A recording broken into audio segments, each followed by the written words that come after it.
to tangible weapon systems. Hamas, the Palestinian militant group governing Gaza, lashed out at the U.S. House of Representatives after it passed a massive aid package that includes tens of billions of dollars for Israel. The U.S. House green-lighted the bill on Saturday with House Speaker Mike Johnson. North Korea claims to have conducted a cruise missile test featuring what its state-run media dubbed a super-large warhead. The surface-to-air missile test took place over the Sea of Japan. Senator Mark Warner, a Virginia Democrat chairing the Senate Intelligence Committee, said the potential sale of TikTok following congressional action is complicated. A renewed push targeting TikTok has gained significant momentum on Capitol Hill in recent months, posing its biggest threat yet.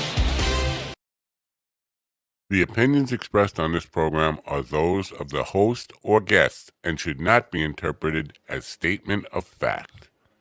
Independent fact-checking and corrections are encouraged.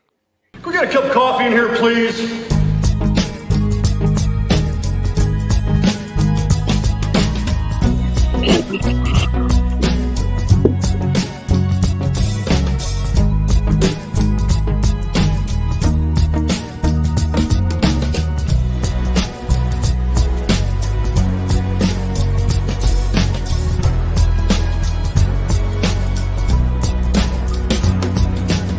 Damn good coffee and hot.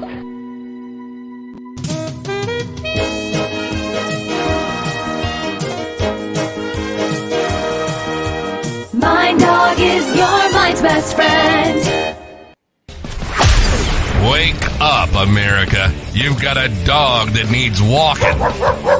That's right, sunshine. Just put on a big pot of strong coffee and get ready to type your little hate mail with your opinions about kumbaya and flat earth insanity. Stand-up comedy? You want stand-up comedy? Well, we've got sit-down comedy. It's time for Coffee with a Dog. You make me laugh. Some of them body shots or whatever, pretty impressive, I gotta say. Pretty impressive.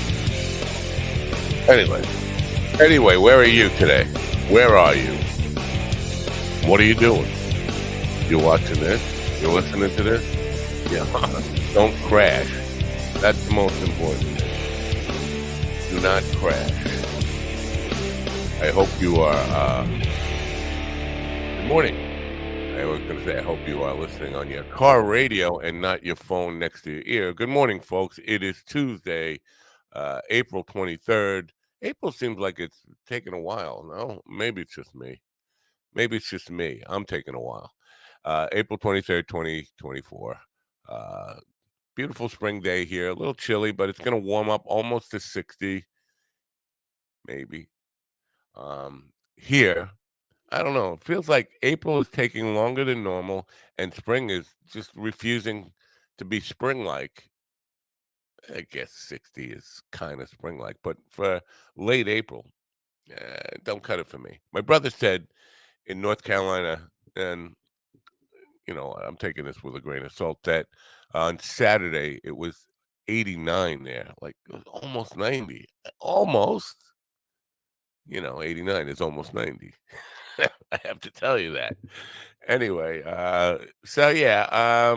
that's what I want. I want it to be 90. I want it to be 100. You know what? I've said this before, and it's a very selfish, self-serving attitude, but global warming works for me. Because, first of all, I'm not leaving a lot of a legacy of family behind. Once I'm done, that's it. Napo's done. Napo, no more Napos. Except I have a nephew who still two nephews actually who still carry the ability or capability to make more Napos, but I don't think they plan on it. Like Karen said yesterday, you plan, God laughs. Whatever. I don't know where I'm going with that. Anyway, some crazy stuff going on in the news. Of course, Donald Trump is on trial for campaign fund violations, hush money payments, And people are not really understanding what the real crime is, especially if they listen to Fox News all day long. They just think, oh, so what? That's a private. It's like the Clinton thing. They think they want to compare it to Bill Clinton. First of all, Bill Clinton and Paula Jones, which is not the same. Let me just tell you what Bill Clinton supposedly or admitted to now, I guess, in the settlement, not now in the 90s, to sexually harassing Paula Jones when he was governor of Arkansas. She sued him after he was president for that. He paid the settlement, admitting his guilt, and paid her, I think, $750,000 or something, whatever it was. But that's not the same as hush money payments using campaign funds. It's just not the same. Hello. So don't let them gaslight you and tell them, well, that was hush money. No, that wasn't hush money. It wasn't done to silence her to help win an election, which the Stormy Daniels stuff was. Now, Pecker, the big Pecker or the little Pecker, one of the Peckers, is going to be the first witness. I don't know if he was already on the stand. Here's the problem with the whole thing. Yesterday was opening arguments, and Trump's defense team made mistakes that a first-year pre-law school student would know you don't make. First of all, he declared his client innocent.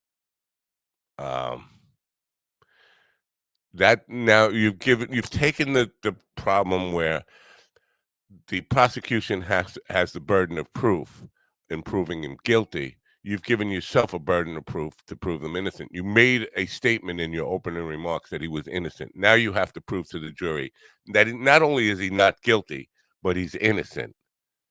Doesn't work. It doesn't work. And I think any first year pre-law student, first year of college taking pre-law would be able to tell you that, because at the end of the trial, the judge is going to give the jury instructions that the government did meet its burden of proof, that what he did is actually a crime, and you should probably find him guilty. Anyway, so that's going on.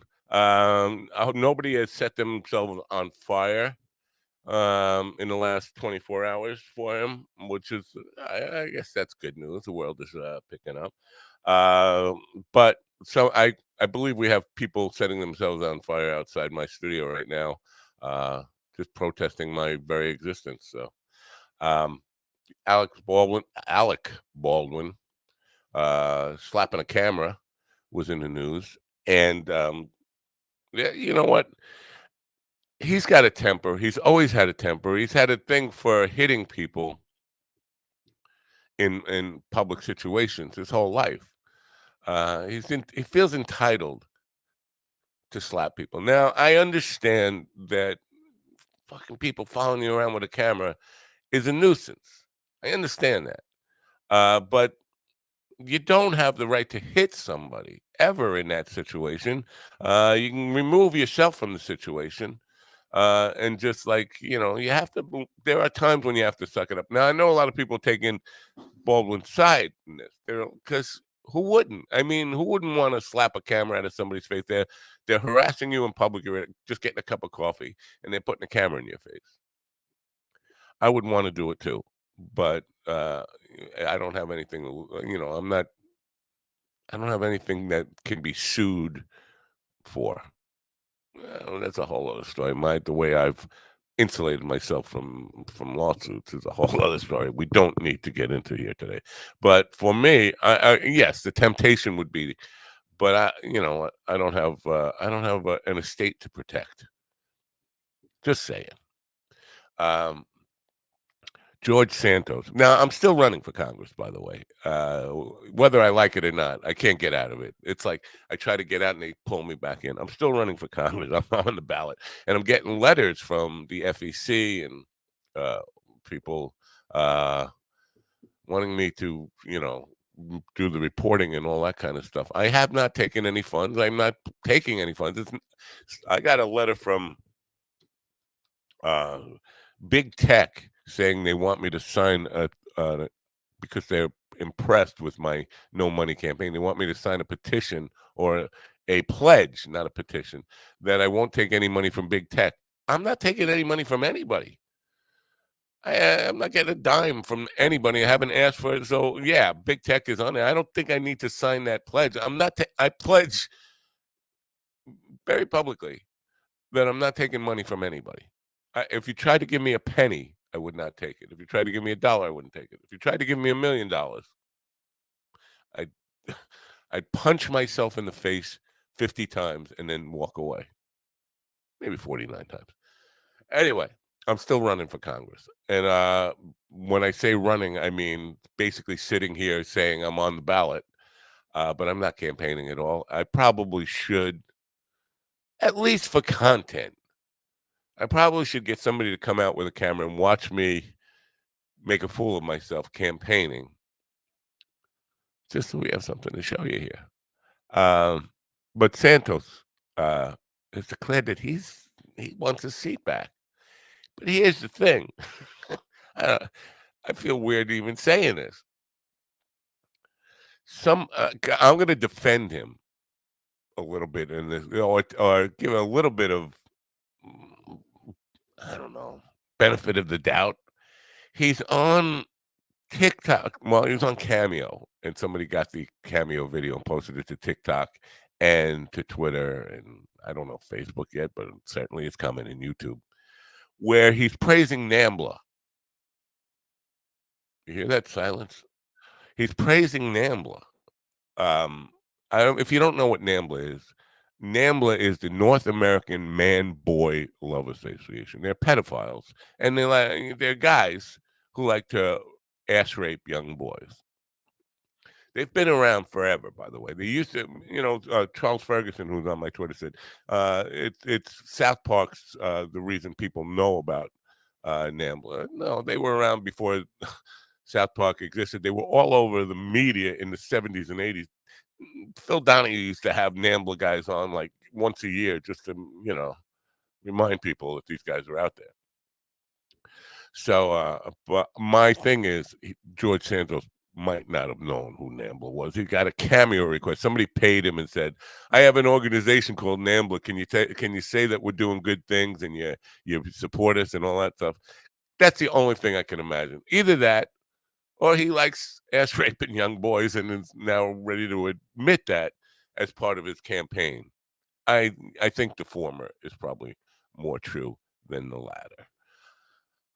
So that's the crux of what's going on in the world. Now you heard the 60-second newscast. There's things to be concerned about there, I guess, if you're really concerned about the world. But other than that, now we have a guest coming on at 10:15 today, Dan Flanagan. But he's not. I like Dan Flanagan. I like him. He's a lawyer, poet, novelist, everything else. Civil rights attorney. But Flanagan, he's not spelling his name right. I've known a million Flanagans. They don't spell their name like he does. Now I'm going to get hung up on that, and I'm going to get in trouble. Anyway, I think he does not know what he's getting himself into. I think, because he wrote to me yesterday and asked if this show was live. Yeah, it's live. It's not taped. It's not Memorex. It's live. He said, well, he was listening to a program where I said we don't usually do Tuesdays. And that's my nighttime program where I've done a few Tuesdays for favors for publicists. So he was listening, not watching, an evening program. That's very different than what we got going on here in the morning, especially lately. For the last year or so, since Willie got on and then GD got on and now Ron Kane and Steven, the sitcom Ortiz, are on, it's a very different thing than the nighttime program by a long stretch. So I'm not sure he knows what he's getting into, but he has a new book out called An American Tragedy, and it's about the Satanic Panic. And I'm going to want to talk a little bit about the Satanic Panic. It should roll off your tongue a little easier than it just did. But the Satanic Panic, if you don't know, Well, I think we'll explain it as the hour goes on here. It's time to bring a gentleman in and talk about their satanic panicking. Let's say hello to Ron Kane. Good morning, Ron Kane. Morning. And Steven, the sitcom, who's ready to take my spot, just like that. Let's just I'm already so sorry, switch man. here. I know. How are you And doing? Tim Scott is here. Good morning, Scott. Tim Scott. Hey. Hey. Good morning, America. MindDogTV.com. I got nothing this morning. And you too can get nothing at MindDogTV.com. I was born with nothing. Enjoy the suffering. Rod, Enjoy the ow. suffering. Oh, jeez. What are you doing? I'm surprised to see you here, Stephen. I have to say, I'm glad to have you here, but I'm surprised to see you here. You're a pleasant be out surprise. making baby sick. Man, it has been a shit show. Literally. A shit show. When you got a sick baby, that's what you mean this? Oh, No. This is no. This is a shit. This is a whole different kind of shit show. Yeah, well, this is more tolerable. My child's not spewing out of both ends right now, so. I would like to defend a little bit. Nambla? A little bit. Only because of what you said. And sometimes they don't do that. Sometimes they just like to fillet them. Oh. So it's not always. I don't know. We should get a Nambla guy on. And Ron, tell him. No. Charles Ferguson said it's because of South Park that people know about Nambla, and I was like, no, because in the 70s we used to when people started to go to like recovery meetings. They'd say, "I'm going to a meeting," and everybody would just kind of snidely say, "Nambla." It was just a running joke. In their defense, I didn't hear about him until South Park. Okay. Yeah, well, you're of that generation. Yeah, I was gonna say I'm also just young enough to not know, but old enough to kind of know. Yeah, no. But they knew about you. You were on their radar, just so you know.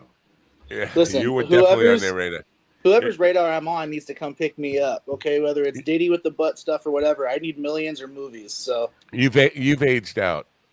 Out of the demographic. I have, yeah. I'm safe now. Damn it! But the other defense of Nambla, and listen, it's weird, is at least they're not like closeted about it, and like you praying. They're out in the open saying, "Yeah, I like to fuck young boys," and that's my what? Or for late. I don't know that that's true. We have to look that up. Now that you're actually talking about it. It made me remember a joke that I did like three years ago, and I remember where I did the joke. It was in Hagerstown, Maryland. At GD, you'll remember that mic that happened at that bar where I don't know, crap was happening all the time. Like the woman was given a BJ in the alley the one night and things like that. I thought you were going to say she was giving a BJ on stage. It was not a very good one. It was not a good one. Oddly enough, my mom said that's how I was conceived. But here's the joke that I wrote, I think, because I'm just recalling it. So right now there's a lot of grown men excited about Baby Yoda. The last time I've seen guys this excited about a baby, Nambla was offering a 50% discount. That's not a bad joke. That's not bad at all. I would even call that a tasteful version of what that could have been even. So hell yeah. Now, let me just say something while we're on the subject of dated jokes. Jerry Seinfeld was saying something about the film business is done and all this stuff, and it's not relevant. It doesn't have the significance it did most of our lives, and blah blah blah. And Jake Flores, who's a comedian, said, "And you can't bring your girlfriend into an R-rated movie." And I was like, that joke is so old that underage girl that you're referencing is 52. That joke has timed itself out long ago. Like, I mean, funny. She's 52 and her kids are grown up and can get into X-rated movies. They even had X-rated movies. So, he's such a dick. Jerry Seinfeld is such a dick about comedy all the time with him. Yeah. Like, It's like the art form of comedy. Yeah, no, I get it. Yeah, I'm no big Seinfeld fan, but the joke about him and his girlfriend is just like a ridiculously old joke. It was funny. It was funny 40 years ago, 35 years ago, whenever. Well, have you seen the trailer for his movie, the Pop-Tart movie that's coming to Netflix? No, Bro. Oh, it looks. Can we play that on here, or that? We could play the trailer. I don't care about the copyright strike because if we're commenting on it, I will argue it's fair use. Because it has to be transformative in some way. So if our commentary on it makes it transformative, Oh, we'll have like one from Bumblebee to like the Volkswagen to the like Bumblebee going from a car to a robot. That kind of transformative. No, not that transformative. It has to be content transformative. You're transforming the content by adding to the comment with significant insights, commentary, that kind of stuff. Do you want to play the trailer? I have it pulled up if you want it. Play it. I don't see it pulled up. Pull it up, Ron. Go ahead. Pull it. Pull it, man. I don't see you pulling anything. By the way, you have the same piano that Steven has. That's I know. Hey, we love to play, you know. And now we're looking. Oh, you could hit full screen too, you know. And 2, 1. Lift off. I believe we have split the atom of breakfast. In the early 1960s, the American morning was defined by milk and cereal. And the two undisputed giants of the cereal world were Kellogg's and Post. Major news from the breakfast world. The Post Cereal Company has reportedly invented a shelf-stable fruit pastry breakfast product. No. Yeah. Boy. It's Post. They did it. I'm about to finally crush that big red K that never stops glaring at me. How do you think Post did it? There's always a surprise inside the box. What if they use xanthan gum? Xanthan. Kellogg's is entering the race to reinvent breakfast with the help of Steve Schwinn, Chef Boyardee, and Jack LaLanne. They're stacking the deck with ringers. You know Isaiah Lamb from Quaker? You Kellogg's people. We're about to have some very powerful people very upset. You have to win. Are you making any progress? It's not to scale, but... What are you guys, 5 years old? Little John draws better than that. And I think there's something wrong with it. That's Bill Burr. Yep. This was going to be easy. We're talking about happy childhoods for millions of American kids. The important thing is the name. Fruit Magoos. What? No. Eat 'em up and eat 'em ups. No sale. Oblong nibblers. Is this a joke?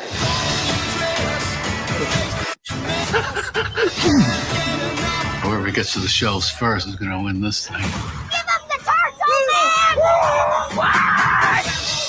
How did it get this far? It's breakfast. Things happen. Isn't this a cereal company? Why did my husband explode?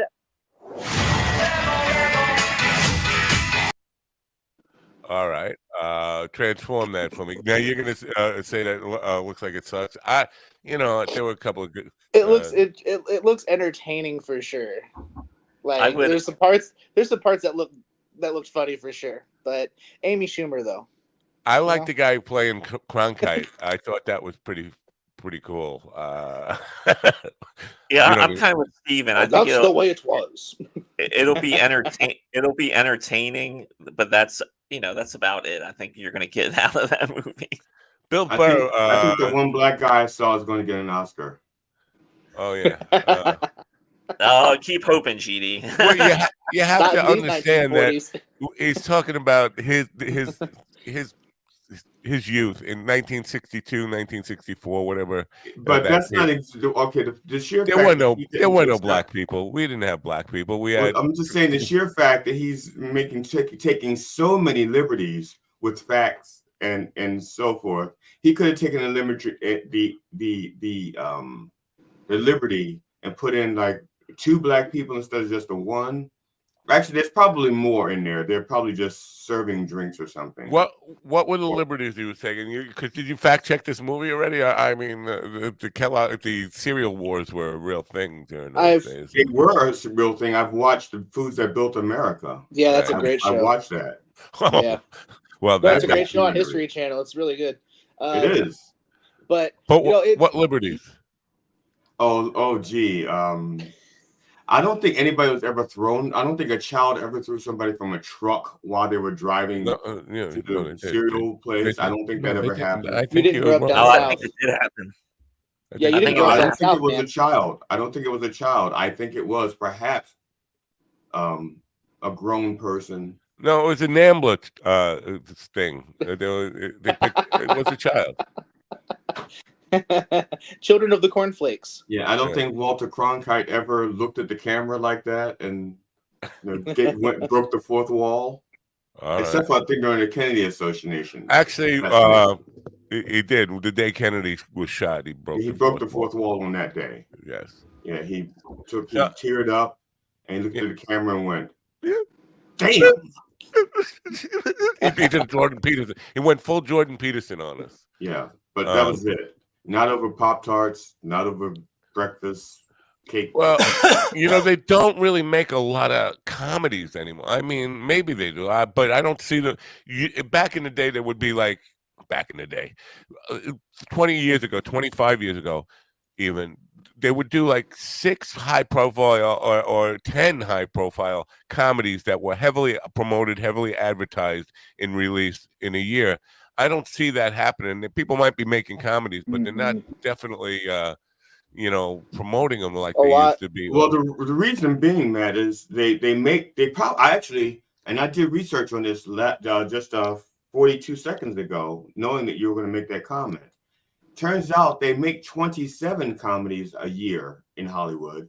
Then they show them to the test audiences and change them from comedy to drama. So, like Oppenheimer was like a knee slapper? Oppenheimer initially was a comedy. That was a comedy. And then they realized that nobody was laughing, and they said, we spent too much money on this movie to not release it. We just can't call it a comedy. So we'll call it a docudrama. It's kind of like how you became a forensic humorist. Almost exactly, except for I earned my title of certified forensic humorist. Okay, there are other forensic humorists out there, but I'm the only certified one. All right, well, Ron had some more Seinfeld hate to deliver us this morning, so let's hear it. We're just talking comedies. I think the last high-profile comedy was a movie that came out like a month ago on Amazon called Ricky Stenicki, and that was like it was that like was the last real advertised one. Yeah, and it was like okay, but in my opinion, the biggest problem I see with comedies is that they're either too long now, or they have to put in the character needs find his heart, and they add like an extra 20 minutes of extra story that doesn't really need to be there. It's like it's a comedy. Set up the jokes, keep moving, and have fucking fun. But when I'm thinking back to the days of like Dumb and Dumber was one of the major films of the year, even though it was just pure stupid. There was a lot of that. Now the film you're talking about, Ricky Stenicki, whatever that is, that went straight to Amazon, not to theaters. Yeah, that was just for Amazon Prime. Yeah, that went to Amazon Prime, but it was still heavily advertised, and they were promoting it at like public sporting events and like public little displays and stuff. I'm confused now. What was one before? Does Amazon have like a Netflix, like what Netflix did? They built their own little Hollywood in Albuquerque, New Mexico. Does Amazon have one of those? Yeah. Where is that? 100%. It's in their warehouse in in Astoria, Queens. Yeah. Yeah, it might be somewhere in LA, probably. Yeah. I did not know about this. I'm too culturally unhip. We should just take me out and Amazon... shoot me now. I'm like an old horse. No, because I walk like an old horse. You're the age of an old horse. We'll both be dead. Then we'll be left up to GD and Ron. You take the S out. S is for salt. We just throw that away. Now, I'm not going to watch the Seinfeld thing unless somebody twists my arm and makes me do it. Like I'm not my wife is not going to make me do it either. So there's chances are I'm not going to see that movie. But the trailer looks entertaining. What I'm going to do is I'm going to get a bootleg copy and sneak 30 seconds a day onto the show and doing a transformative comment. And 30 seconds every day, I'm going to put it on there. And we'll be through that movie in about a year. That's fine. But kind of like we were talking. I think we were talking about. Maybe I just dreamt this. That we were talking about how trailers tell the whole story. You don't need to see the movie. I'm fine with the trailer. I was entertained enough by that trailer that I don't ever need to see the movie. I think this might be one of those movies where we got all the jokes in the trailer, and you go watch it. The rest is just filler bullshit. What's with these trailers being better than the whole movie? You do not understand comedy. The audience is a child. A child. Jerry Seinfeld calling in the program, ladies and gentlemen. Don't crash your cars. I was talking about old jokes. I had to. I know you guys are sick of me on this. You're sick of me. But I had to watch Kill Tony last night because I was insulted by somebody saying anybody who doesn't think William Montgomery is objectively funny is an idiot. So now you call me an idiot because I've given William Montgomery many opportunities to make me laugh, and he failed every single time. So I tuned into to Kill Tony last night, and William Montgomery talking about old jokes. He said, "It turns out that saying I didn't kill the sheriff, but I didn't shoot the sheriff." Whatever the line is about, I shot the sheriff, but I shot the sheriff, but I did not kill the deputy. Shoot the deputy. That is not a viable defense. That was his joke. Now, that was a joke that every hack comedian told 40 years ago when the song was on the radio. And some people weren't even hack comedians. They were just people in the street in high school telling. Right. That was a highlight of his performance last night. And Tony said, "Killing it, William Montgomery, killing it again." I was like, "What am I like?" And he was reading it, by the way. I have a clip. Would you like to see the clip? It's only a minute long. No, but you're going to show it on TV. I don't know. I wasn't necessarily committed to it, but now that you expressed that you don't want to see it, I definitely want to show it. But what about Steven not expressing it? Well, I said I want to see it. So, Steven, you don't want I can't stand up for myself. The Memphis Strangler, the Vanilla Gorilla. This is the Big Red Machine, William Montgomery.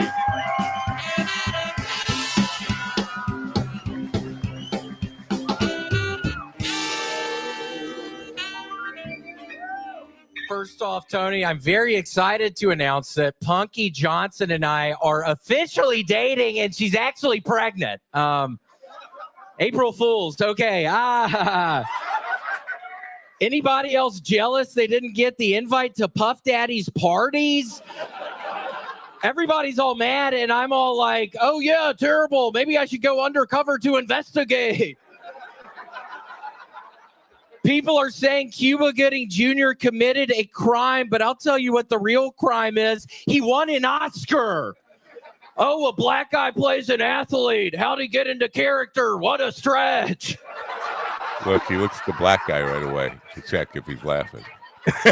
As a defense attorney, I must advise that admitting to shooting the sheriff, but then claiming you didn't shoot the deputy is a bad legal defense. Okay, that's my time. Thank you, Tony. A brilliant joke there. Brilliant. Shooting the sheriff, but not the deputy. Wow.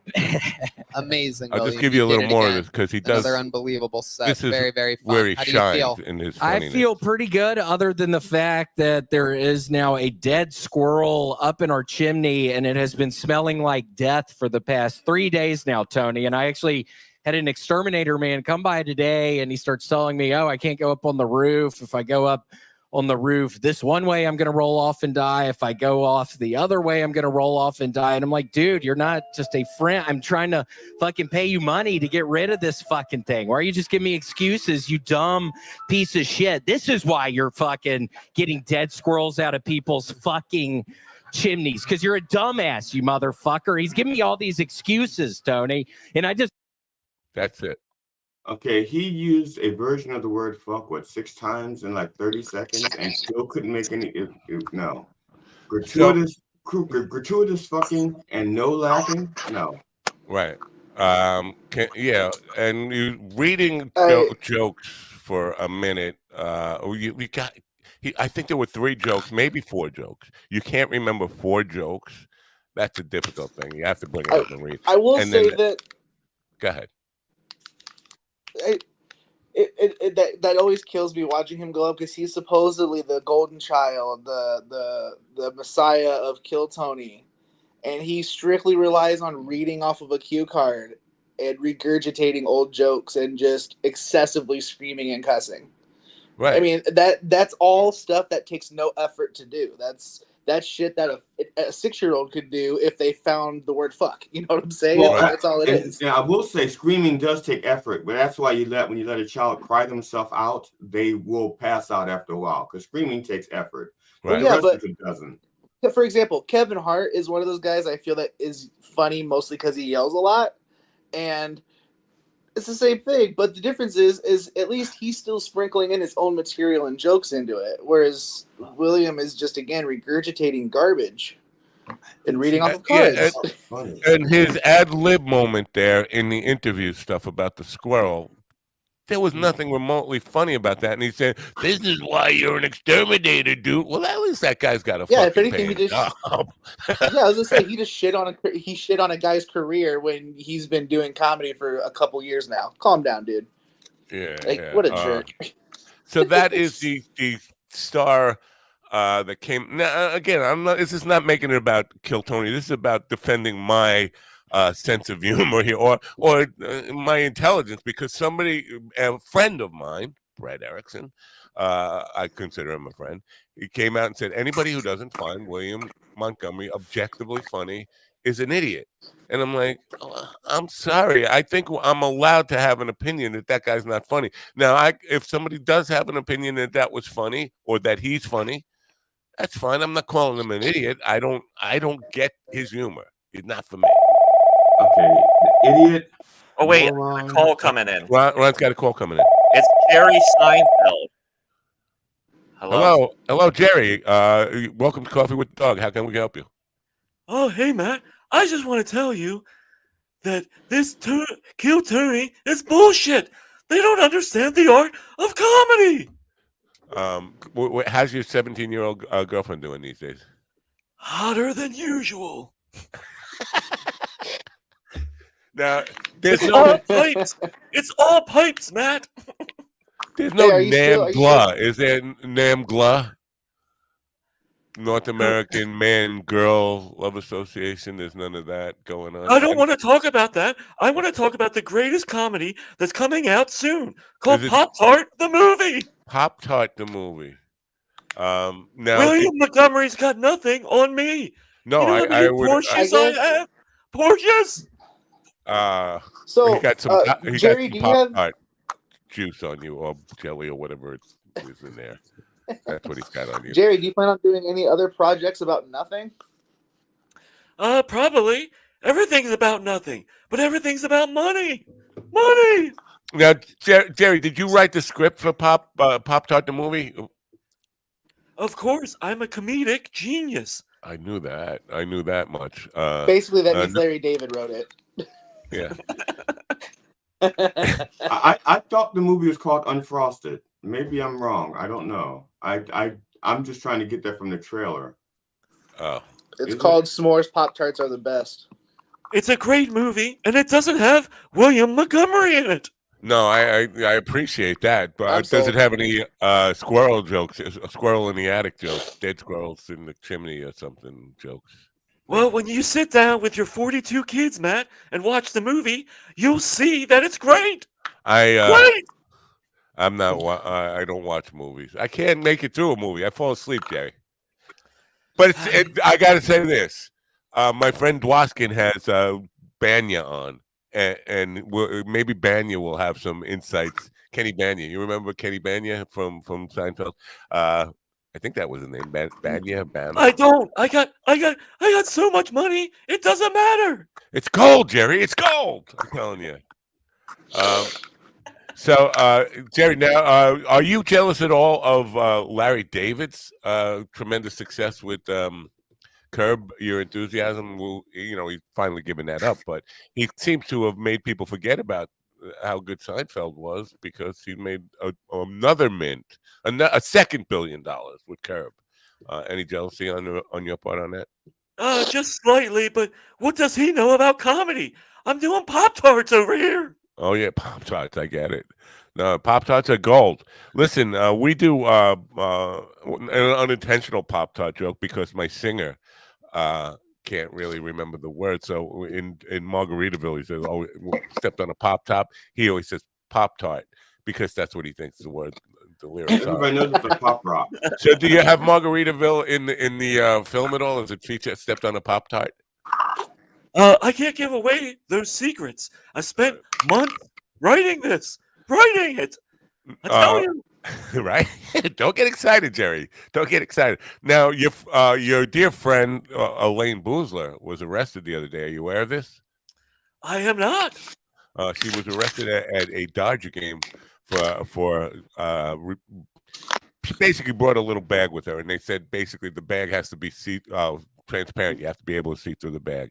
And then she's like, I can't walk back to my car, which is 7 blocks away, because that's what Dodger Stadium is. So they handcuffed her and brought her to jail, and mugshotted her the whole bit. She's got a criminal record now and here's the thing: it was because they're suspected of terrorism because she's bringing a bag in that was pretty much empty. It really had nothing in it, but suspected of terrorism at a Dodger game. Meanwhile, she sang the national anthem at the Dodger game at least 6 times that we know of, and probably more than that, and been in the booth and all that stuff. Wow. Very weird. I know you're a big baseball fan and were a Met fan back in the day. Any comment on that, Elaine Boozler? I love Elaine Boozler. Back in the day, she would tongue my balls better than anyone I ever met. Just tongue. She put both balls in her mouth. It's crazy. Well, there goes. Even better than Jason Alexander? No comments. Seinfeld's kind of sounds like RFQ. I own like a lot of helium.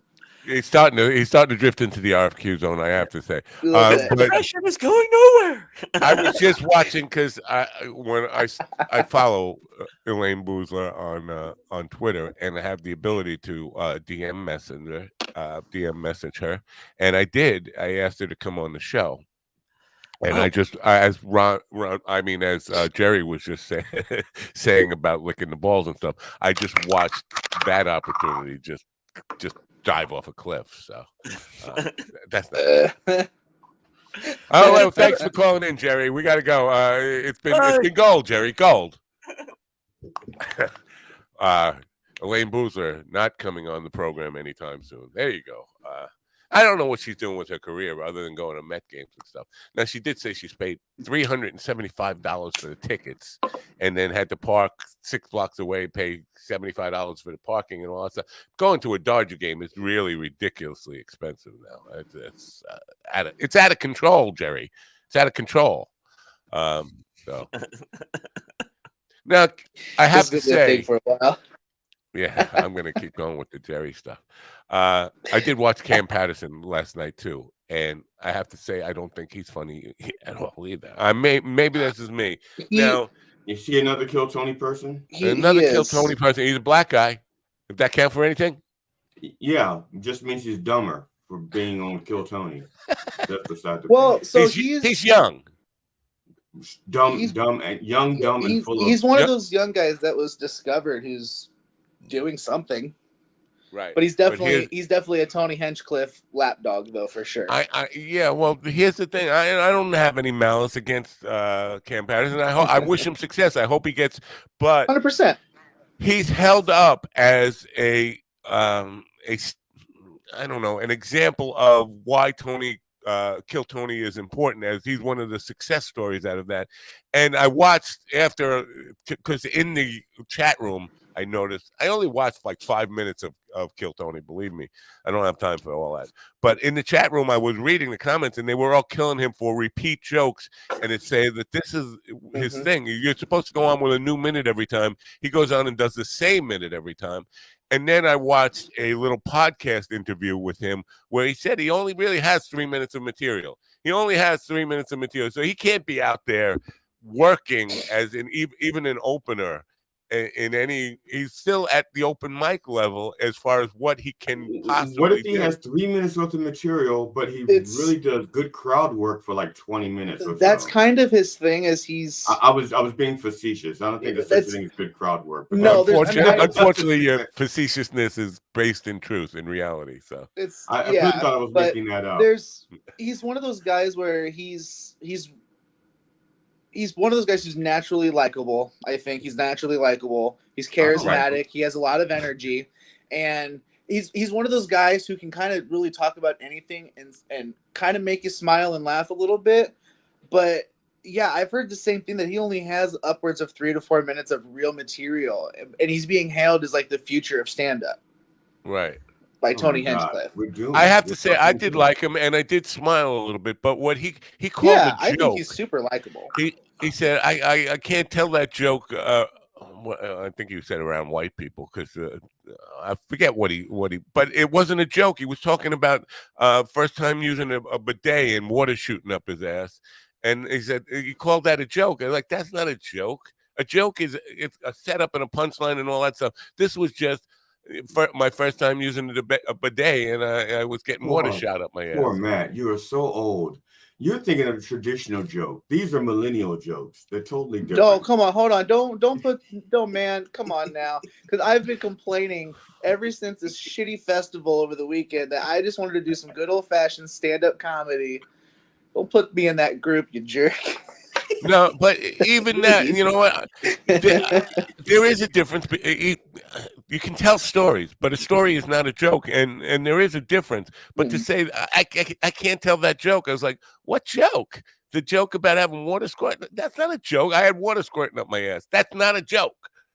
That's a matter of fact that happened.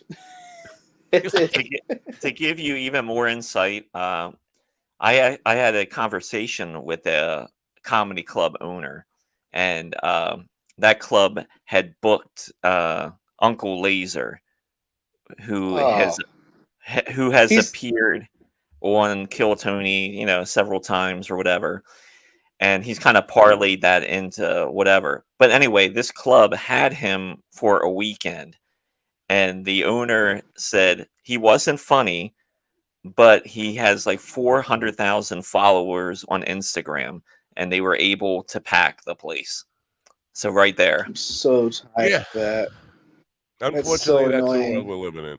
And I'm Sacrificing sorry. quality for followers. I'm certain the audience is as tired of hearing me talk about Kill Tony as you guys are. I am. That wasn't my intent. My intent on highlighting that stuff was, first of all, showing that I am not an idiot for not finding William Montgomery not objectively funny. No, you're an idiot for so many other reasons. Right, I got plenty of reasons for being an idiot, but that's not one of them. Right. I agree with you. You and I are like simpatico, my padre. No, I don't even patico. Never mind simpatico. What's a real patico then? If you're simulating it? Yeah, expensive. Just to let you know, also, if you want to do entertainment sometime, I have 3 headlines we could do. Oh, yes, we definitely want that. We should probably do that before the guest gets here, which is we still got a little bit of time here. I want to prep. I've also got observances too, if we have time. Yes, we want all that. We want it all. Bring it. And I've got nothing if we have time for that. Thank God. Edie, you brought yourself, and that's plenty. I just want to say that for people who think we don't appreciate GD enough, he did write a really good piece last week, but we fucked it up. We fucked it up royally. He did. That was, and I'll definitely take responsibility for that. I was getting ready to write another one this weekend. What's the point? Well, no, yeah, you know what? Listen, you're just gonna fuck it up anyway. Listen, I think we all owe it to ourselves to do another, and just make sure that the night before, the morning of, we do a test run. One test run. Yeah, a little one-time rehearsal kind of wouldn't. One rehearsal, and then because that would have eliminated. Well, I would have discovered my word wasn't working when I went to open the script if we rehearsed. So that's my fault, though. 100%. Yeah, sorry, no, it is all your fault. We're definitely putting it all on you. It's the guy in the wheelchair fucking us up again. I got a wide wheelbase. I can take it. Right. I just want to just kind of do a little prefacing of the conversation we're going to have, because it was before you were even born, Stephen. I definitely the satanic panic, and we had a Muslim Bruslim or something, or a Catholic Schmathlick somewhere along the line. But the satanic. The satanic panic. You're familiar with what we're talking about there? Vaguely. I being born in 91, I remember like 94 and 95 still seeing a lot of folks up in roars and up in arms over the devil and music that, the bands that are part of the devil and, worshiping Satan and the cults popping up all over the country. And yeah, I kind of remember the tail end of it, I think. Yeah. But, so some of it, I just want to put this in my context, because you can argue with me. GD's old enough to remember it. Ron probably might have been still on Pop-Tarts or something when it was happening, but could probably have some memory of it. Some of it was based in reality. Some of it was hysteria. Like there was a school, the McMartin School, where they claimed that these daycare teachers were raping all the kids, and it was a satanic cult. That turned out to be just therapists feeding the kids in it was not an AMBLA organization. They were not Satanists. It was all just made up. A lot of it was hysteria. The record label and the backward masking and all that stuff. That was hysteria. But there were satanic cults going on. There were satanic rituals that were tied to mass murders and stuff like that. So it was not entirely based on hysteria, but the stuff that was real fed into the hysteria. And there was also shit crazy crimes that were going on, and when people didn't have an explanation, attached that to being satanic. Right. But one of the things that I have talked about on this program that you guys have heard me talk about is the Kill Tony. No, the Long Island serial killer case. Oh, Kill Tony I talked about for the last 3 days. That's absolutely accurate. But the Long Island serial killer case, where the chief of police was a main suspect before Rex Heuermann, who is now charged with 4 of the murders. It turns out they knew each other. Some of the victims that got away placed the former police chief, James Burke, in the same location as Rex Heuermann. Now, they all have ties to the Catholic Church and Al Placa and Rudy Giuliani and all that kind of stuff, and satanic rituals. And it does tie back to lots of serial murder cases that go back to the 70s on Long Island and in the New York area and in Virginia and in New Jersey and all that stuff. So there is a connection there. Now, just last week, Rex Heuermann was in court, and his defense attorneys wanted to bring Burke back into the picture, and that's when they started introducing this evidence that they have that people who got away from put James Burke at the scene as much as anybody. James Burke obstructed the FBI from seeing evidence of his inclusion in all this stuff, and coming back to where it ties into the satanic stuff, in 1987, James Burke was the key witness in a satanic ritual murder that he actually was part of the group of young boys that were involved in it, but he flipped on his friends and became the rat. And that the chief of police at that time was this guy Spoda, who became the DA and then Burke became the police chief. They were all, it was a NAMBLA thing, satanic NAMBLA thing between Spoda and Burke coming up through his whole years and groomed him to be the police chief. So all that is part of the satanic panic. So I'm going to be asking. Wow. Hey, Matt, just to let you know, I actually have a clip from one of those satanic meetings speaking about music, if you want to hear it. Please. I think our... Please. Okay, Jerry Seinfeld now with a clip.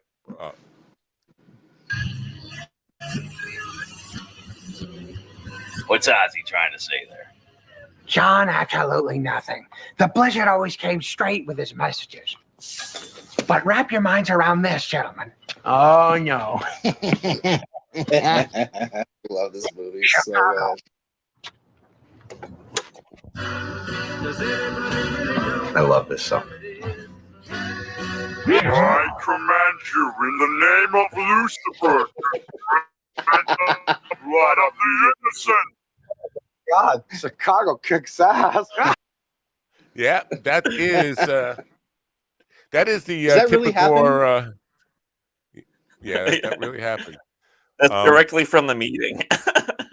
Oh wow. No, it's, I I never could, saw we definitely get called on that one because there's no that's going to be a copyright strike, or there's no way I can because say they're that. using Music Chicago. Yeah, well, Little Nicky, Chicago, all of it. There's no way we can claim fair use on that. You know what? We have an attorney coming I over. think anyone that would anyway. use Nikki, anyone that would use Little Nicky is unfair use. Period. I never saw it, so I don't know. I never the saw conversation we're going to have is about that satanic panic in some way. So, I mean, in a very, very not connected way to that. But anyway, as I mentioned, Dan Flanagan, who is the author who we're about to meet in a few minutes, might not be aware of this format compared to the evening format that he's listened to, but he's in the green room now and he's getting a flavor for what did I get myself into. The first thing we were going to ask him about the spelling of his name.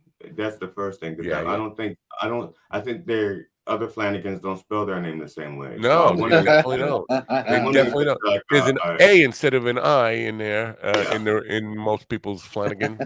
Right. So I was just wondering if it was like a that island in New York where people came in through. I don't. Long Island. Ellis People Island. Came in No, New he's York. not a Long Islander. I know that. No, I mean the island when people came from Europe to America. Oh, they came Ellis to- Island. Ellis Island. I knew it had an L in it. So Ellis, Long. I knew it was one of those islands. All right. So they changed the name spelling at Anyway, that let the clock is ticking here, and we have to get our guest in. So why don't we handle a couple of things first? The day of remembrance, whatever we call that.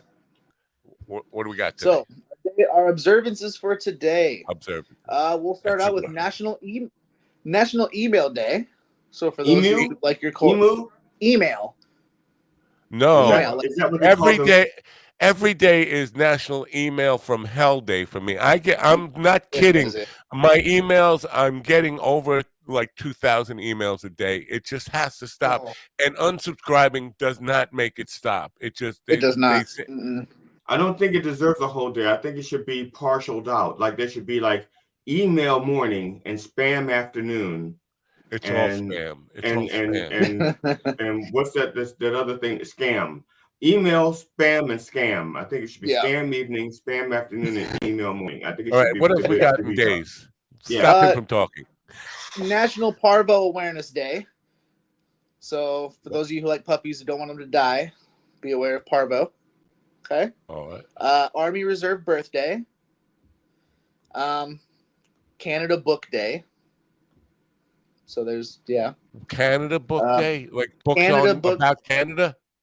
A great day of joy for all book lovers in Canada. Oh, it's for Canada. It's not for. Okay, so we have to include them for the Rumble people. We have to. We have to say. God of Medicine's birthday. God of Medicine. This is from Taiwan. Taiwan commemorate Bashong Fadi's birth. Well, Taiwan's going to be part of China anyway, and they won't be listening. Yeah. We'll be banned in China. I think we already are banned. I think the god of medicine over there is called fentanyl, isn't it? Probably. Do we have more days?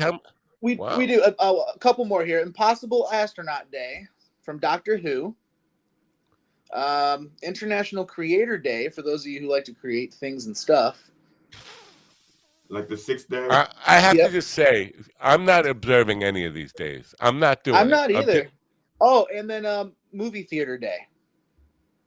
What? Movie Theater Day? I'm observing not going to movie theaters for the last 20 years. So Same. There you go. Same. But that concludes it. There's terrible. about After Earth more. Day and Passover. Now, Passover was last night, but I think it started last night at sundown. So did you still have to stay in today?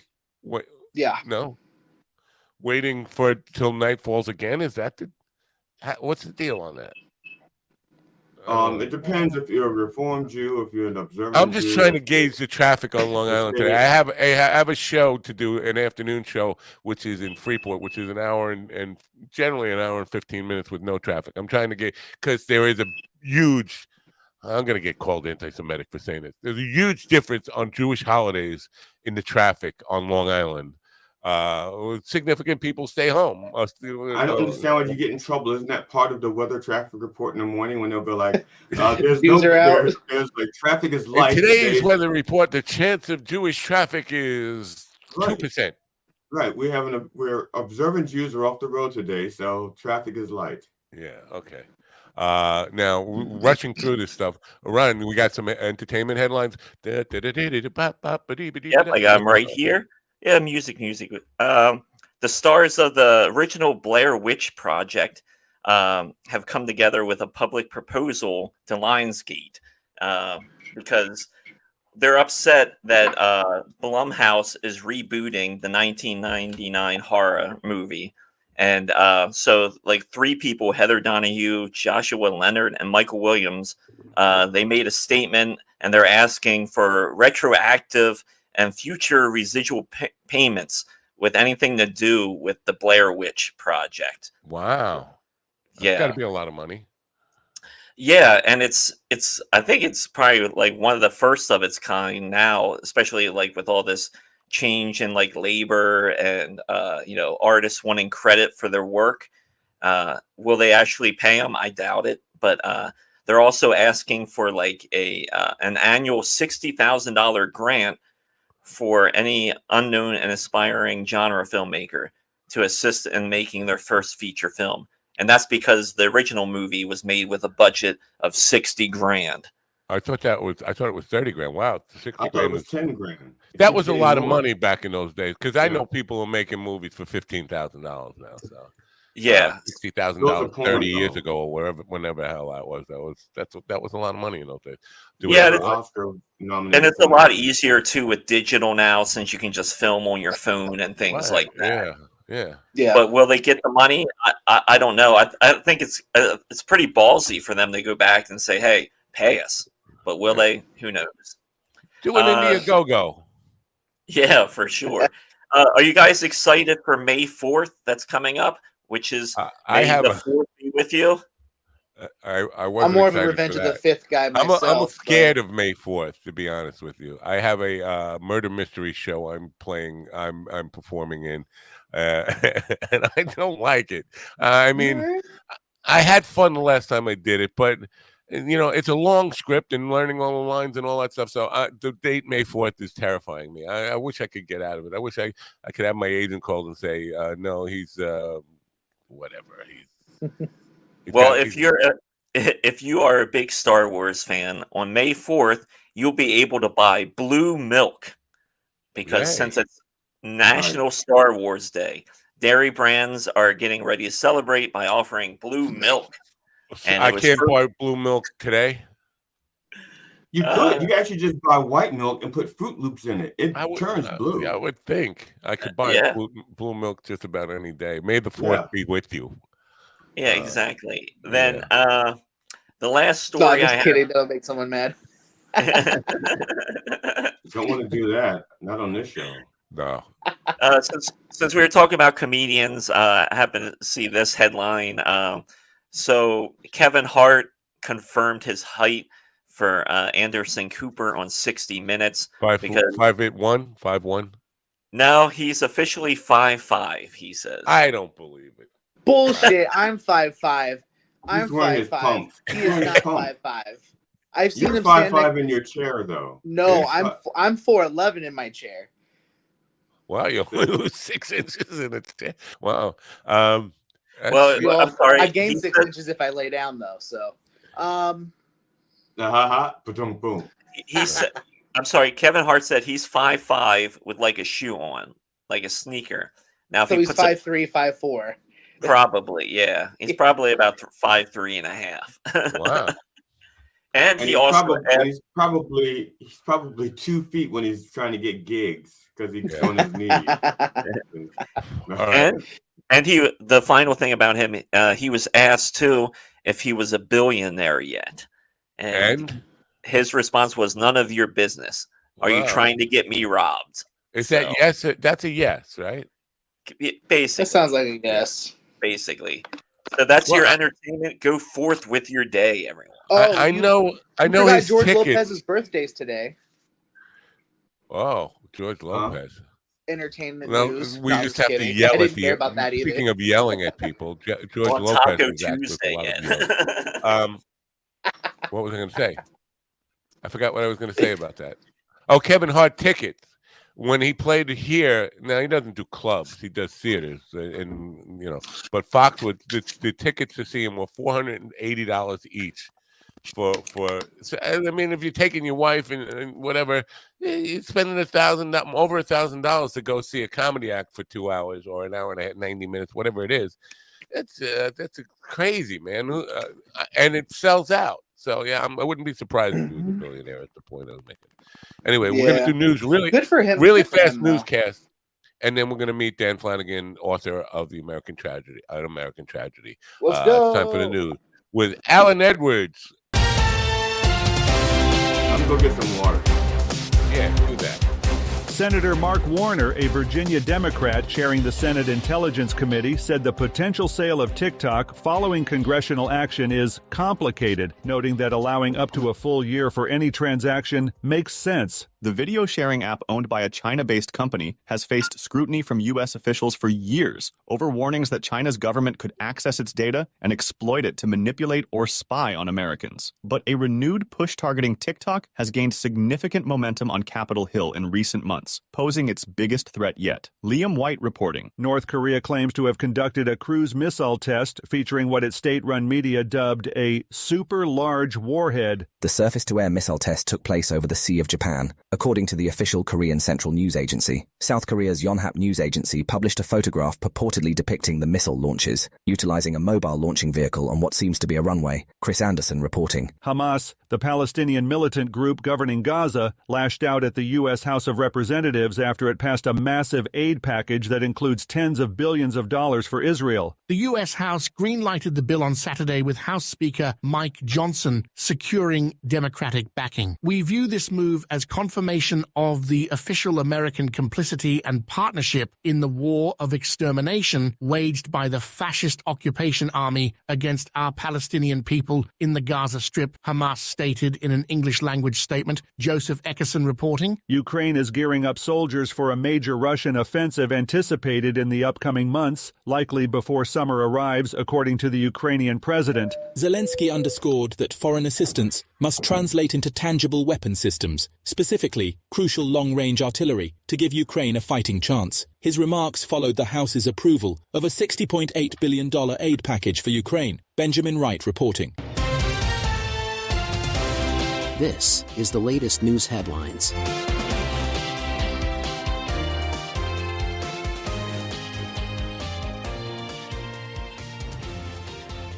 And that's it. Taylor Swift's brand new album, The Tortured Poets Department, has officially begun shattering records following its highly anticipated release. Spotify announced that the global superstar's new project broke a string of single-day streaming records as fans tuned in to hear the artist's 11th studio album. Swift's new work became the most streamed album in a single day in Spotify history, the music service said. "I'm so proud of it. I cannot wait to share it with you," Swift said. Michael Wallace reporting. A man was transported to the hospital with injuries after a fire and an explosion at a house in the suburbs east of Baltimore, Maryland, a fire official said. Fire crews responded to the two-alarm fire, the Baltimore County Fire Department said in a statement on social media. The house on Ridgemore Road in Essex, Maryland, appeared in photos shared by the department to have been completely destroyed by the blast. The injured man was transported to a local hospital with non-life-threatening injuries. Jim Kender reporting. 2 children are deceased and 15 people were injured after a woman drove her car into a child's birthday party, Sheriff Troy Goodness said in a press conference Saturday evening. The 66-year-old suspect was arrested at the scene for suspected operating a vehicle while intoxicated, causing death, and is currently being held at Monroe County Jail, according to Goodnow. First responders described the scene as extremely chaotic. Sheriff Goodnow stated. Lawrence Keller reporting. Rarely a day goes by without President Joe Biden mentioning insulin prices. He promotes a $35 price cap for the medication for Americans on Medicare. In White House That's not enough speeches, to campaign campaign on, by stops, the way. and even at that's not a non-healthcare events winning, nationwide. His re-election team has inundated swing state airwaves with ads Diabetes. referencing it in English and Spanish. He Jessica needs a Oakley campaign reporting. manager. And that's the Unfortunately, I'm latest running news my own headlines campaign. with Alan Edwards. All right, get out here. Unfortunately, in the case of Joe Biden, people are still there's a perception that he's done nothing, and so he has to actually talk about every little thing he's done. So Well, even but though he's overdwelling on the insulin stuff, like that's his biggest accomplishment. And believe me, nobody's changing their vote unless you're a diabetic and have had your costs reduced greatly on that. You're not, people who don't have diabetes. That's not a winning campaign issue. Anyway, it's time to meet our next guest. Our first guest, our only guest today. I could have had another guest, by the way. Somebody else thought they were scheduled. The publicist screwed up, and she said, "Can I still squeeze them in?" I was like, "Nah, I'm happy with one guest tomorrow. I need to have kind of a soft day." But this is not a soft topic we're going to talk about. We're going to talk about a crime novel surrounding the Satanic Panic. Now, Dan Flanagan is a novelist, poet, playwright, and all sorts of things, and a practicing lawyer. And his law practice has been quite varied as well, from civil rights stuff to financial matters. He's a guy who, is all over the world with academia, teaching, and everything, and a wide, diverse skill set. Probably one of the smartest guys we'll ever talk to, and he's here now. Let's talk to. You need to calm down. My wife watches this. He's going from academia to academia nuts. Yeah. Now this is probably the lowest highlight or the low light of his life and career, but we're welcome anyway. Dan, welcome to the program. Happy to be here. Thank you. By the way, my hearing isn't great, so sometimes I'm not going to be hearing some of you guys very well. So that's good for you. That's a plus. My hearing isn't well, because I've been in rock bands for 50 years and blew my hearing out. But it's also due to age. But it's a bonus, and I would be thankful for it if I were you here today. Now, I said before when we were starting the program that I suspected that you didn't have any idea what you got yourself into because you said true. you listen to to the evening program, and which is a very different beast than this. I'll try to manage though. That's fine. Now, the Satanic Panic. This book is about what we're calling a Satanic Panic. A couple of guys were too young when that was going on.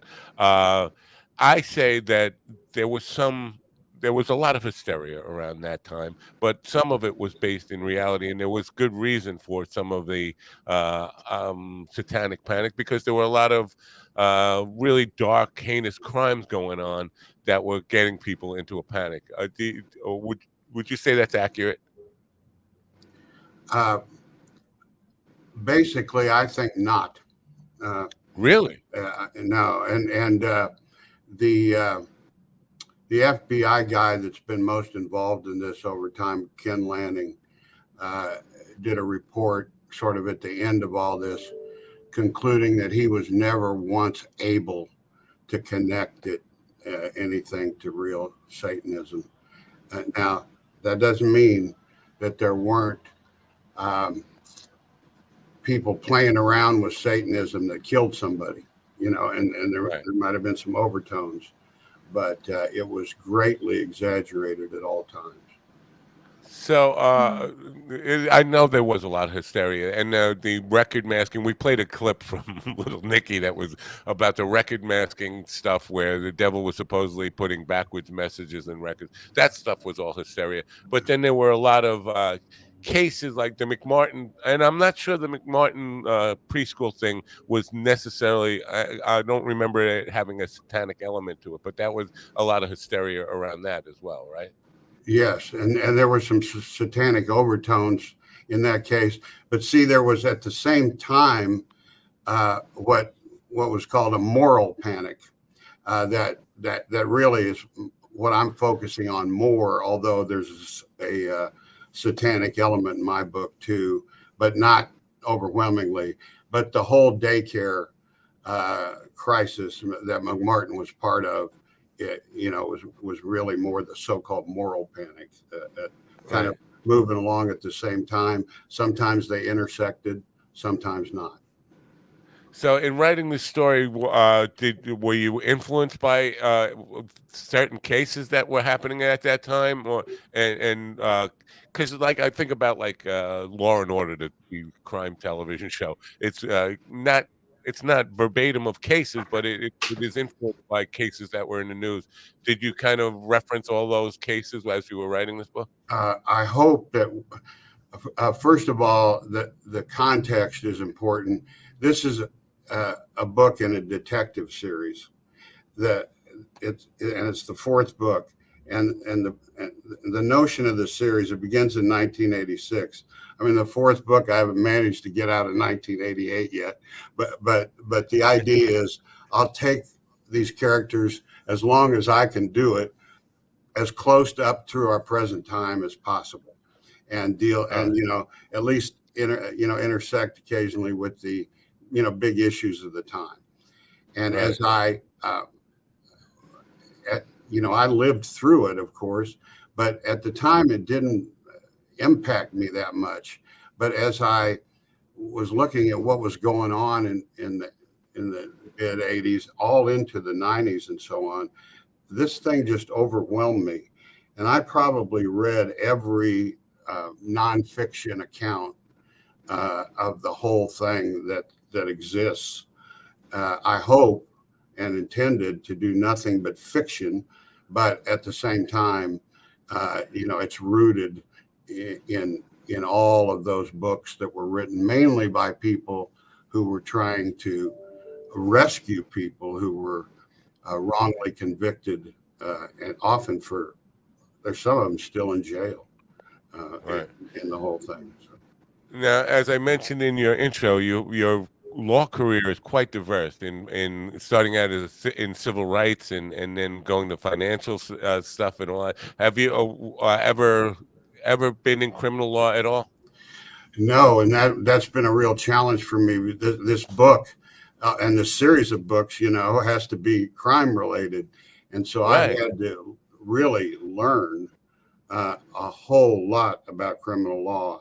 And then I've got people in my firm and other places that I have checked me out so I don't get crazy. I really strive hard to be realistic and not that thing where you're watching a Law and Order or something and you say that's absurd. That could not happen in a courtroom kind of thing. Yeah, my wife was watching a television series on streaming stuff, and the guy was convicted and then sentenced to death. And basically, they were he was being executed like 2 weeks later. I was like, that is not the way it works in any court of law. There's appeals and all that stuff. Nobody has ever gotten convicted. I shouldn't say ever, probably maybe 200 years ago, and got a life sentence and then was killed that quickly. So you see a lot of that ridiculous stuff. Sometimes you kind of have to telescope things a little more than but that's a little stretch. So. Yeah. Now, did you ever have a desire to be in criminal law? Not really. It wasn't that I had a desire not to, but you're not hanging around with the best people there and so on. So no, I get it. I wouldn't want to be because that's a tricky moral issue for me, of especially on the defense side, of knowing you have a really terrible person, but you're obliged to try to present them with a defense, and it's really difficult. That would be hard. So I'm just curious, how do you go from being like passionate about things like, first of all, from civil rights to financial stuff? That seems to be a leap in itself. But then to get into true crime, I think you have to be like you have to have this dark side of your imagination or your psyche to even start writing about true crime. Can you explain to me how you've evolved from the guy who wrote about slavery and injustice? Yeah, it was strange. It's strange when I wanted to be a writer from the time I was a sophomore in high school, and got distracted by many other things, including everything from alcoholism to practicing law. And it frustrated me my whole life, basically, that I had not done what I thought I was supposed to do in the world, and probably made myself more miserable than I should have, and my wife and others, as I was moving through things. But it always sort of stuck with me.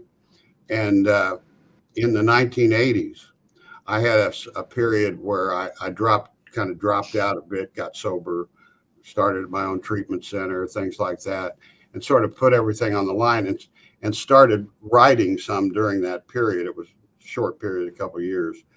And I wanted to do really just a sort of a coming of age novel, but coming of age a little late, like in the 30s, somebody in their 30s. But and I thought, but I want to make this interesting. I don't want to just do a navel gazing kind of thing. So I put it in this detective format, really just to make it interesting. And had a kind of crazy experience there. I got an agent, I got a publisher. Publisher went bankrupt, and all that. And one thing led to another, and I said, I don't need this. I don't need to have my mind in two places. So I just went back to practicing law. Did very well, but it never left me. And here in the last 10 years or so, I started writing again and having more time to write. My wife died in 2011, and I started working on a book of poetry. And in the course of that, I pulled out this book I did in the 80s. It was called Mink Eyes. It ended up the first book in this series, and said, this book's good. It should be out there. And so I revised it a lot and put it out there. And then in the course of that, got the idea to just do this as a series. So I sort of backed in to the whole mystery crime detective novel my first two books were literary fiction, but a book of poetry and a book of short fiction. I like this better because it grounds me in a plot and in people struggling in real world, and something more interesting and more exciting than just some torture. Well, the world of publishing is a very tricky thing now, and a lot of people don't. It's interesting, your journey in this thing, because you had established yourself as a successful professional before you started doing this. A lot of people, dream of being authors and don't have any kind of financial stability in their life, don't set themselves up, and struggle with the idea, I want to be a million seller. And publishing world, nobody gets rich selling books anymore, but or maybe J.K. Rowling. But other than that, very few people will really make a killing in it. And the idea of, and this pertains to everybody in the creative arts, is once you get into something and you follow your passion, you find that there is a whole lot of jobs that you have to do that are not your passion. So if you're an author, you're writing the book, that's the fun part of it. But after you're done writing the book, that's when the unfun work starts and all that stuff. Have you learned anything really about the publishing industry that it's just made you feel like this isn't worth it, the struggle? Well, it's a struggle, and I'm glad I can afford it, now, which it's just starting out. One, you have no real stories, and two, you're poor, and that's rough. It's got to be rough, and I think that in a lot of ways, I just didn't have the guts to do that, and I'm glad I didn't, because I didn't really have enough life and enough life experiences to do anything interesting, but.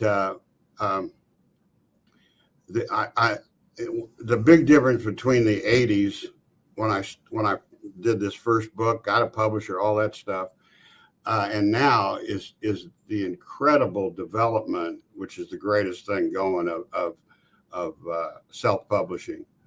And it's a double-edged sword, though, if I could say that because yes, it's good for people who putting out quality work, but it also opens the door for a lot of people who aren't doing quality work, and people who just. I had a woman on who it was basically about a 7-year-old author, but the kid didn't write the book. The woman wrote the book, and she was just trying to hype it by saying the seven. Now she wrote basically at a 7-year-old level. I'm sorry to say this, but it was garbage.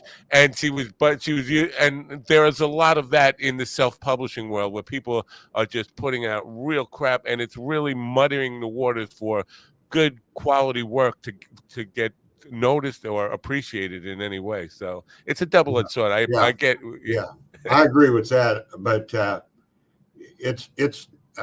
there's several nice things about it. One is just not having to go through gatekeepers who don't necessarily know anything.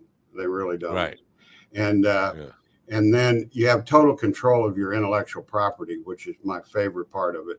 And things like, if I find a mistake in a book, I can change it without anybody getting in my way or anything else. I can do whatever I want to with the stuff, and I like that a lot. But it is much, and I've won prizes and that sort of thing, and get good reviews. But it's hard to get fully taken seriously, still, and that's life, though. It's allowing me to get a lot out there in a way I want to get out there. At an age when I got to get moving here and get some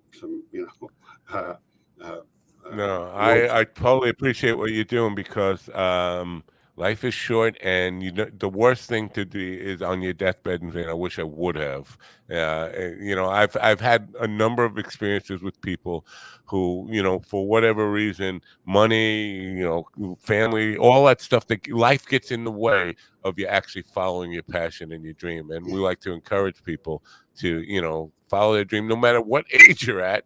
And, it's never too late to kind of do what you want to do and leave some kind of record of who you really were, rather than just a guy who was paying the bills for a family and all that stuff. So I applaud you on that. Now, if you don't mind, it doesn't bother me. I mean, let's not kid ourselves. The lawyers selling all the time, and I don't mean the TV ads, but just you're putting yourself out there and trying to attract business and that sort of thing. A kind of a deeper question in the book we're talking about, we're just letting people know about it. It's called An American Tragedy. It is about the era of the Satanic Panic and a certain school incident. And I think part of the problem with authors that I have is they tell the whole story, and then nobody has a reason to write the book or read the book. And we've discussed that as far as movie trailers. Now, sometimes the movie trailer is good enough; you don't have to go see the movie. So I don't like to talk about too much of detail in the book, just to kind of give some people some intrigue about it. But if you don't mind me making I guess a prejudicial comment here, that when you were young, obviously, I think you were a man of a big, open, empathetic heart, because you were inclined to get involved in stuff like slavery and civil rights and all that stuff. So that tells me that you were a man of big heart and all that stuff. Is there anything when writing these true crime stuff that has taught you anything about us as humanity, or the bigger question of how we get into like hysterical moments and hysteria like the Satanic Panic was? Have you learned anything from writing the books about humanity and what makes us tick in that way? I really wish I could offer something useful in that regard, but I've concluded, and I don't mean this in the theological religious sense, it's original sin. It's baked into us. We're crazy, and we really have to work hard our whole lives to number one, keep ourselves from being crazy, and then two, helping the rest of the world to the extent we can. One of the themes in this series is really it's a Jewish concept called tikkun olam, which means repair the world. And this character O'Keefe in these books kind of goes from being a Vietnam vet, cocaine addict, a mess, to sort of rebuilding his own life as he's moving along and trying to help other people. And he gets dragged into this case because his daughter, 11-year-old daughter, it's his her favorite teacher from her preschool days that's been accused of this, and she begs him to help and that sort of thing. So, Yeah. Well, I unfortunately I have to agree with you about your comment about original sin, and now we are and again, not in a very religious sense, but I think we are all so flawed and broken right from the start that it's a really tragic. Unfortunately, that's a tough lesson. I'm perfect. Speak for yourself. Yeah. I'm totally joking. My legs don't even work. I'm beyond broken. That was half off at the get-go. Broken from birth. Broken You've from birth. embraced it, eh? Oh yeah. Yeah. Stephen is one of the most Stephen Ortiz sitcom the sitcom Ortiz, the man right above you, is one of the most positive people who in dealing with life's curveballs and all the kind of crap that you can be dealt. He's an inspiration to me. So a great person to talk to about that kind of stuff. Oh, well, thanks, Matt. He's a doll. Yeah. No. Wait. When you're not here, I will say bad things about you. Oh, okay, fair enough. Yeah. But so now the protagonist, the detective in this stuff, sounds like he has, I don't know, some kind of a lot in common with you, or things in common. Well, maybe it wasn't cocaine, but you mentioned you did have a battle with drinking. Is he modeled somewhat after you in some way, or not? It's really hard to just not have some of your characteristics. Number one, they say, write what you know. Right. But it's funny. I have deliberately tried to make him different than I am in a lot of ways. And in fact, I have a lawyer character. I mean, the guy who pulled his lifelong buddy, blood brothers, from the time they were 7, 8 years old, a lawyer. And I've tried to put my characteristics in him. Not flattering, by the way, if you read it. But get it out. But on the other hand, I sent the book to somebody who, one of my books, not this one, somebody who knows me very well, and said, "Boy, I see you all over this book." So it's like I can't quite get around at least the style of people and so on. I mean, I was a Marine, but I was in the reserves in the Vietnam era. I did 6 months of active duty. I didn't go to Vietnam. This guy's a Vietnam vet, but I knew a lot of Vietnam guys, my buddies and everything that ended up having to go. So it's that sort of thing. Write what you know, but I really try not to make it autobiographical. I appreciate the effort. But I for some reason, and I don't know which classical art, it might have been Da Vinci, I don't know, Rembrandt. One of these classical artists said that every work of art that a person produces is somehow, in some way, a reflection of their own self. Yeah, and of course it reflects what I think about the world and want to try to get across to people and it's a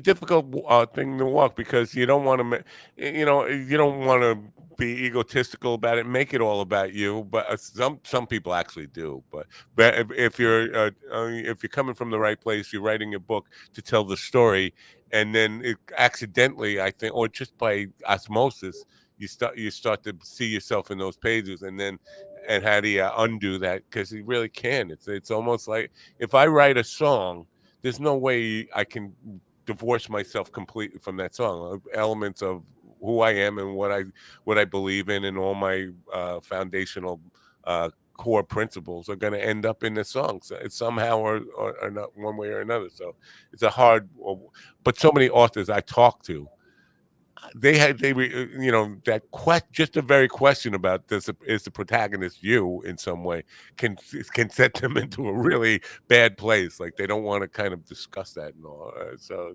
good for you. Now, and then, by the way, there's a whole bunch of characters in the orbit of this guy. There's only so much. I'm only interesting up to a point, and it's not a very, very deep point. So you got to get out there and see the rest of the world. Yeah. Now, with the self-publishing, this is a really compelling cover. Are you involved in all that stuff in this the cover design? Yes, I mean, I did not design that cover, but I'm involved in every aspect of it, and chose that cover from some other options, and yeah. But I'm so happy with it. I mean, it's it's a very compelling cover, and they say, the cliche is you can't judge a book by its cover, but almost everybody does. You wouldn't pick a book up or even read the synopsis if the cover isn't appealing to you. So good job on that. Now it's your fourth in the series. Is it going to be more? Yeah, and the back cover too. Although it's funny, you sell ebooks now, I don't even think they see the back cover, but in this book, a marketing person wrote the back cover, and I thought, nah, that's over the top. I don't want to do that. So I wrote my own, and I just sent it out to 5-6 people who I knew well, and said, which one of these you like? Didn't tell them what it was. Every one of them liked the one that wasn't mine. So I definitely need to go with that. That's good. That's good that you can act, because some people are some artists, people in the creative arts, can be control freaks and think, well, I sent it to 5 people and their opinion is that mine isn't the best, so I got to send it to 5 more people. I'm just going to keep going until I get a consensus that mine is the best. Is there going to be a 5th book in this series, or? Oh yeah, I intend to anyway. Go as I'm almost trapped in it now, at least mentally trapped, because it's just interesting. And in fact, the one I'm working on now, and by working I mean just spinning it around in my head and doing some research, is white power, survivalism, military. Initial militia stuff, pre-Oklahoma City. Wow. And where I come from here, or close to the Ozarks, where a lot of this stuff was going on. So it's going on here too. I'm on Long Island, New York, and about a month and a half ago, I was driving to somebody's studio to help them set up a video situation, and there's a shooting range and certain, political signs out in front of it. And I could hear the drills going on for the next Civil War type of thing. A white supremacist training ground. So it goes on here too. It's scary. I mean, we talk about the hysteria because we can overbuild these things, but I think, and I don't want to get caught up in hysteria or breed into hysteria, but I think what I'm thinking, what you're describing is more prevalent than just in the Ozarks, and I think it's everywhere in America right now. It's pretty scary to me. Yeah, no doubt about that. It's just it's convenient to have a geography closer to home, that did it well. So my first book, Mink Eyes, is about kind of an evangelical Ponzi scheme ripoff mink farm deal down in a place like the Ozarks. I never identify it specifically. I try to do a play. I try not to get stuck with, being exactly a town. I don't want to be. You don't want people looking it up and going there. Yeah, and I want the flexibility to escape that, the limits of that. So, right. This might sound like a off the wall question, but are you an optimist for the United States of America? An optimist? Yeah. Ask me that on November whatever. November 5th or 6th, the election. But I want to say this: I'm not a pessimist. I think I'm a realist. I'm not an optimist. But if you look at the site, I'm a historian among other things. And if you look at the cycles of American history, we've been through some bad stuff many times, and we've come out of it by people working hard to bring us out of it, one way or the other. And that's just how you have to do. It's like Sisyphus with pushing the rock up the hill, falls back down, you start pushing it back up again. Yeah.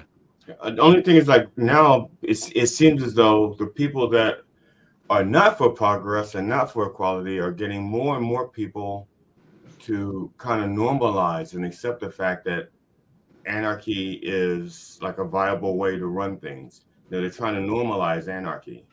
Well, those who forget history are doomed to repeat it, right? I think that we are going through a lot of parallels with 1968. I mean, some of them are scary when I look at them, but we did, the DNC issues in 1968. A guy named Kennedy was running to divide the Democratic Party.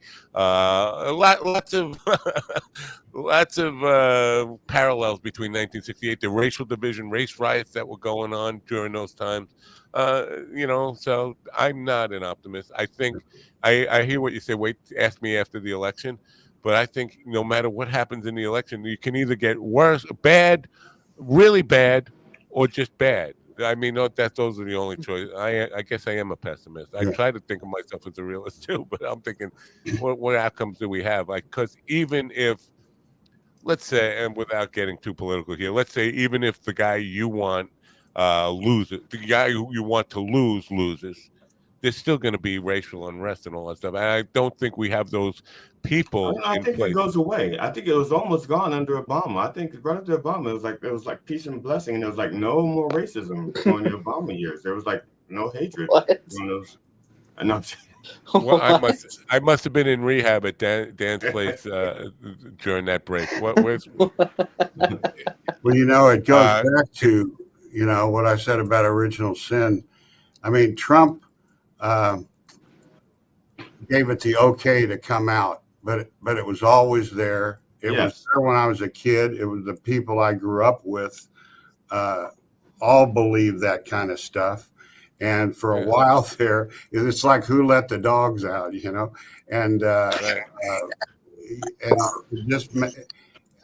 he made it okay for people to say what unfortunately they believe anyway.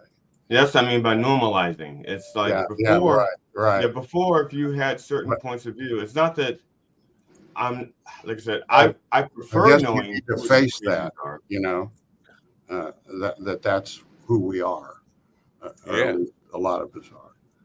So. Now, you being like the historian of the 1800s, 1868, and also in Arizona, when they reactivated, I guess you can say, the laws from the Arizona Territory back in 1864 or 62, were you like in any way surprised, or how did you feel about it? Because this is almost like right up your alley. It's like you know so much about this. It's like, are you guys freaking crazy, or what was your reaction? If I understood what you were saying, the depth of it, the 10 Commandments, I mean, the stuff they're doing, I mean, I don't know if they passed it yet out in Arizona, but there's a law moving its way through that allows citizens to sue any government that proposes anything, in quotes, Marxist. That includes, by the way, anything related to climate change is a Marxist concept, that sort of stuff. And so the depth of it and how far it's willing to go, it does shock me. But to me, it's maybe this is a crazy thing to say. It's our version of Iran. There is a huge fundamentalist backlash in the world, and now we're getting our part of it. I don't think it's a crazy thing for you to say at all. I think there's very religious fundamentalism. It doesn't matter if it's Christianity or Satanism coming back. I mean, the religious fundamentals they are dangerous, especially if you let them into government and making public policy. So whatever that. What? No, I have to say, I agree 100%. Yeah. Yeah. So now you got a lot of. How long does it take you to write the other book? Now, are you it seemed like you were going to do for this book anyway, a whole lot of backtracking research and all that kind of stuff. It would be a time-consuming thing. I have people who pump books out every 3 months. I have people who take 2 years to write a book. How long did this book take, and how long do you? Actually, you talked about it was fun to write a book. It isn't fun for me. It's fun to finish. It's fun to finish a book, but have it out there. But I sort of don't know, and this is a perfect example. When I started this current book, which became An American Tragedy, it was in April 2 years ago. And I said, hey, I'll have this done by October. I had it done by January of this year. So, you just run into things that block you and so on. I still have a day job, although truthfully, that's not as big a problem for me as I say I write manic depressively. I mean, I don't get up every morning and, write for an hour or two or anything like that, but I'll write for 4 days in a row, from Friday through Monday if I can get going.